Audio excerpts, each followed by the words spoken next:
ninkii ficilka u dhashay dareenku dhantaalmin baa xumaanta ka dhiidhiyey halyeeyada dhiiranee dhulkooda difaacayo raggaa dhiigga u shubee inay qaranka u dhintaan naftooda u dhaariyee dhexdiiyo suunka u xudhee dharaar qudha seexanno dhismaha somalilan raggaa tiirka u dhidmee dhammaha ku ilaaliyo lafdhabar baad noo tahee hadheeliyin ciidayo ha dhicin gaashaandhigow ha dhiman geesigayagow ducaa kugu dheehanoo adaa haybad u dhashaye ha dhiman geesigayagow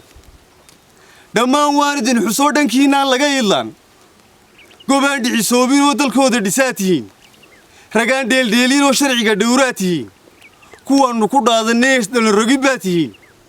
ragaan la dhaliilinoo dhambaalka wanaagsan iyo tilmaan iyo dhiirigelin u dhagan dhugul baa tihiin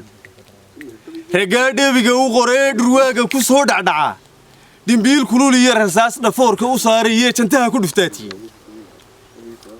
ragaan dhaxan iyo kulay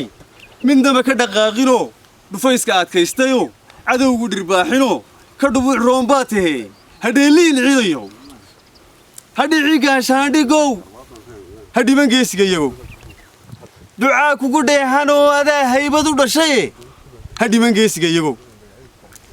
tabaalleysdheeryahoo kartina laysuma dhowee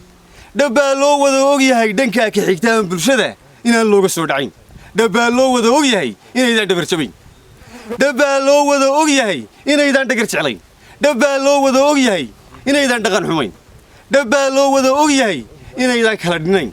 dhabbaa loo wada og yahay inaydaan dhaawacmayn dhabbaa loo wada og yahay inaydaan dhoohanayn dhabbaa loo wada og yahay inaydaan dhuumanno qumaca laabta u dhigtaan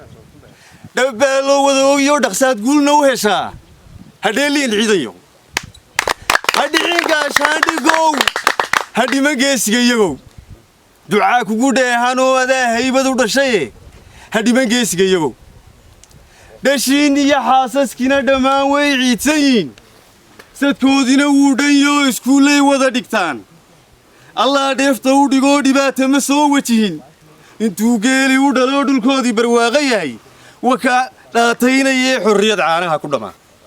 dhaqsaad guulna u heshaa hadheeliyin ciidan yahow ha dhicin gaashaandhigow ha dhiman geesigayagow